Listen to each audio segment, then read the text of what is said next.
Hey guys, what's poppin'? Comment allez-vous aujourd'hui? J'espère que vous allez tous super bien, que vous avez la patate, la pêche, la forme et que vous êtes prêts pour cette nouvelle leçon d'anglais. Et dans notre petite leçon du jour, on va s'intéresser à un verbe irrégulier très courant. Il s'agit du verbe drink. La compréhension et l'utilisation du verbe drink, ce verbe irrégulier, va te permettre de comprendre au sens large l'emploi et l'utilisation de tous les verbes irréguliers. En effet, beaucoup d'apprenants ont tendance à se mêler les pinceaux quant à l'utilisation de ces verbes irréguliers et l'objet même de cette vidéo est de clarifier l'utilisation de ces verbes irréguliers au travers de l'exemple drink. Mais avant de commencer, comme d'habitude, n'oublie pas de t'abonner à cette chaîne merveilleuse, de commenter et de partager ce travail autour de toi. So let's not waste any more time and let's have a look at this. Donc pour commencer, on va s'intéresser à la prononciation du verbe drink et de ses différentes déclinaisons. Donc la base verbale sera drink, comme dans think, pink ou wink.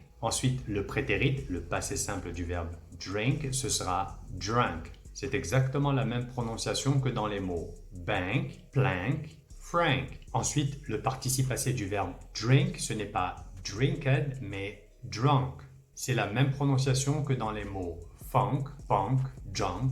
Entre le prétérit et le participe passé, tu peux constater que l'orthographe est proche, mais la prononciation est différente. Drank, drunk. Allez, un petit peu de pratique, on va essayer de voir au travers de quelques exemples à quel moment tu peux utiliser une forme ou l'autre. Donc, je te rappelle que drank est le prétérit de drink et drunk est le participe passé de drink. Donc, si tu veux parler d'une action présente ou d'une habitude que tu as, tu devras naturellement utiliser le présent. Dans ce cas-là, tu pourras dire par exemple « I always drink a glass of water in the morning ».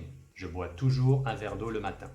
I always drink 2 glasses of water before going to bed anyway. En revanche, si tu veux parler d'une action passée qui est coupée du présent, tu devras utiliser le prétérit et dans ce cas-là, tu devras utiliser drank. Yesterday, I drank some alcohol. All right. I drank too much. Lorsque tu veux parler d'une action passée qui a un lien avec le présent, tu devras utiliser ici le present perfect. Le present perfect se construit en utilisant have plus le participe passé. Donc, dans notre exemple, ce sera drunk. Par exemple, tu pourras dire I've never drunk mulled wine. Je n'ai jamais bu de vin chaud. It's kind of special that I've never drunk this much this fast before. Tu l'auras bien compris, le verbe drink, boire en français, et ses déclinaisons drank et drunk s'utilisent pour parler de la consommation de boissons quelle qu'elle soit. Le café, l'eau, 6 months later. l'alcool, etc.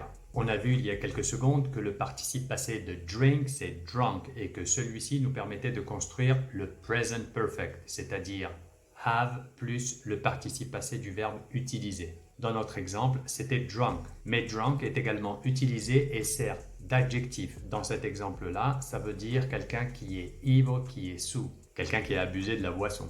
Un synonyme de drunk en anglais sera intoxicated. Are you intoxicated or something? Are you intoxicated? Yeah! Donc si tu vois un gars ou une fille qui est bourré, tu pourras dire he's drunk ou she's drunk. Are you intoxicated?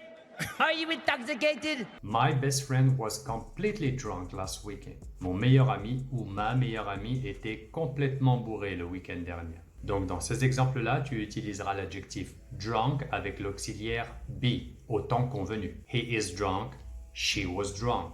Par contre, si tu veux parler du processus d'alcoolisation, dans ce cas-là, tu n'utiliseras pas l'auxiliaire être, mais tu utiliseras le superverbe gets. Souvent, tu vas entendre les jeunes dire « I'm gonna get drunk tonight ». Je vais me bourrer la gueule ce soir. I'm gonna get drunk because I'm too lame to stand how I feel.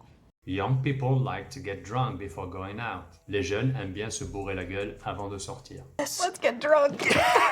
Donc, petite synthèse. To be drunk, être bourré, permet de décrire, permet de parler de l'état physiologique dans lequel une personne est. Alors que to get drunk, qui pourrait se traduire par se mettre une cuite, se mettre une murge, parle du processus d'alcoolisation.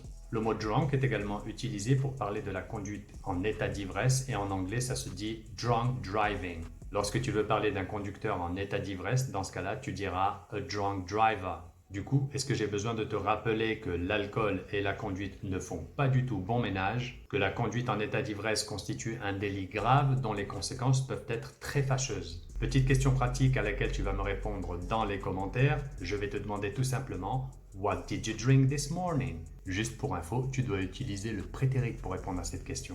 Une autre petite question de curiosité pour tous les amateurs d'alcool. Do you like getting drunk? Tell me why in the comments. Donc cette vidéo n'avait pas pour but de faire l'apologie de l'alcool, loin de là. Le but ici était de clarifier l'utilisation du verbe drink, qui est un verbe irrégulier, et par la même occasion éclaircir la façon dont on utilise les verbes irréguliers en anglais. Dans tous les cas, j'espère que cette vidéo t'aura plu. Si c'est le cas, n'hésite pas à t'abonner, à commenter et à partager ce travail autour de toi. So, thanks for watching. Just take care. Have a lovely day. Of course, stay safe and talk to you soon. Cheers.